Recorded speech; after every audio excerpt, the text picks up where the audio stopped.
CBSE class 12 chemistry.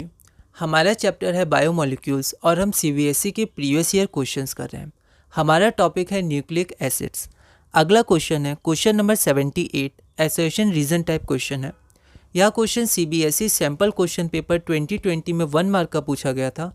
एक बार आप इस क्वेश्चन को ट्राई करिए, फिर हम लोग आगे बढ़ते हैं। तो हमारा एसर्शन ए है, the two strands in double strand helix structure of DNA are complementary to each other. तो यहाँ पर आपका जो शब्द है कॉम्प्लीमेंट्री, इस पर ध्यान दीजिए। कॉम्प्लीमेंट्री का अर्थ आप समझ सकते हैं जो एक दूसरे को रिलेट करता हो, एक दूसरे से रिलेटेड हो। एक है तो उसके संग वही दूसरा होगा, ठीक है, डीएनए के केस में पर्टिकुलरली, ठीक है। तो एक दूसरे के जो रिलेशन में हमेशा रहें, ठीक है, वो कॉम्प्लीमेंट्री होते हैं, है ना। तो कैसे रिलेट करते हैं, तो इसमें तो हम लोग इसमें देखेंगे ये लोग हाइड्रोजन बॉन्डिंग से रिलेट करते हैं। मतलब एक पर्टिकुलर हाइड्रोजन बॉन्डिंग होता है, 4 बेसेस होते हैं, तो एक बेस सिर्फ एक बेस के संग हाइड्रोजन बॉन्डिंग बनाएगा, ठीक है। जैसे एडेनाइन आपका थायमिन के संग बनाएगा, ओके, और साइटोसिन आपका ग्वानाइन के साथ बनाएगा। तो ये कॉम्प्लीमेंट करते हैं एक दूसरे को, रिलेशन में रहते हैं एक दूसरे के, ठीक है। तो the two strands in double strand helix structure of DNA are complementary to each other, सही है। Disulphide bonds are form between specific pair of bases, गलत है।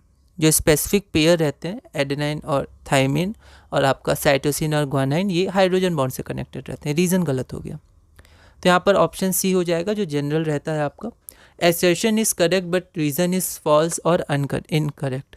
The two strands in double strand helix structure of DNA are complementary to each other because the hydrogen bonds are form between specific pair of bases, ठीक है। Specific pair के बीच में वो base form करते हैं, hydrogen bond form करते हैं। तो कभी कभी इसमें कन्फ्यूजन होता है। जैसे एक कन्फ्यूजन इसमें होता है कि आपका डीएनए में कौन सा बेस अलग है और आपका आरएनए में कौन सा बेस अलग है।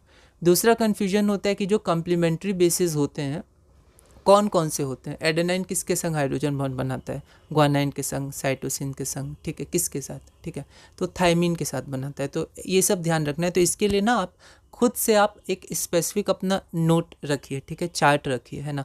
जैसे ऑर्गेनिक केमिस्ट्री में रिएक्शंस के लिए, कन्वर्जन्स के लिए आप रखते हैं, वैसे इसके लिए रखिए, ठीक है। अपने नोट्स बनाइए, अपनी तरह से बनाइए, और जब आप इतनी मेहनत से नोट्स बनाएंगे तो उनको ज़रूर रिवाइज करिए, है ना। अगला क्वेश्चन है क्वेश्चन नंबर 79। एसर्शन हमारे पास क्या है, the two strands of DNA are complementary to each other, बिल्कुल पहले जैसा क्वेश्चन का। रीज़न क्या है, the hydrogen bonds are form between specific pairs of bases. तो यहाँ हम देख सकते हैं कि एसर्शन हमारा सही है और हमारा रीज़न भी सही है, क्योंकि आपका हाइड्रोजन बॉन्ड फॉर्म होता है, इसके कारण वो कॉम्प्लीमेंट होते हैं, एक स्पेसिफिक पेयर के बीच में ही फॉर्म होता है। तो यहाँ पर एसर्शन भी आपका सही है, रीज़न भी आपका सही है, और रीज़न आपका करेक्टली एक्सप्लेन भी कर रहा है एसर्शन को। यह question CBSE sample question paper 2021 में 1 मार्क का आया था। तो आपका आंसर हो जाएगा ए, both assertion and reason are correct and reason is the correct explanation of assertion। अगला क्वेश्चन है हमारा question number 80। Which one is the complementary base of cytosine in one strand to that in the other strand of DNA. तो हमने देखा था कि DNA RNA के structure में कि आरएनए आपका क्या होता है, सिंगल स्ट्रैंड होता है, डीएनए डबल स्ट्रैंड होता है।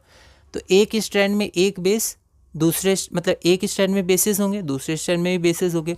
तो एक स्ट्रैंड में एक बेस दूसरे स्ट्रैंड के एक बेस के संग हाइड्रोजन बॉन्ड बनते हैं, पर वो स्पेसिफिक होते हैं, तभी कॉम्प्लीमेंट्री होते हैं, ठीक है। तो ये कॉम्प्लीमेंट्री बेस साइटोसिन, तो जो साइटोसिन होता है वो किसके संग बनाता है, तो वो ग्वानाइन के संग बनाता है। ये आपको ध्यान रखना है, ग्वानाइन, ठीक है। तो आपका हो जाएगा B, guanine is the complementary base of cytosine in DNA और एडेनाइन थायमिन, ठीक है, एडेनाइन थायमिन के संग, ठीक है। क्वेश्चन आया ऑल इंडिया 2020 में 1 मार्क का पूछा गया था। तो आपको रिवीजन ज़रूरी है, शॉर्ट नोट ज़रूरी है, ठीक है। आप अपने एनसीईआरटी बुक में भी साइड में ऐसे लिख सकते हैं जिससे आपको ध्यान रहे, है ना। अलग चार्ट बना सकते हैं, अपने कॉपी में मॉडिफाई कर सकते हैं, जैसे आपको सुविधा हो। बस आपको ये ध्यान रहना चाहिए और आप रिवाइज करिएगा। तो इस वीडियो में हमने क्वेश्चन नंबर 80 तक पूरा किया। अगले वीडियो में हम क्वेश्चन नंबर 81 करेंगे और इस टॉपिक में आगे बढ़ेंगे।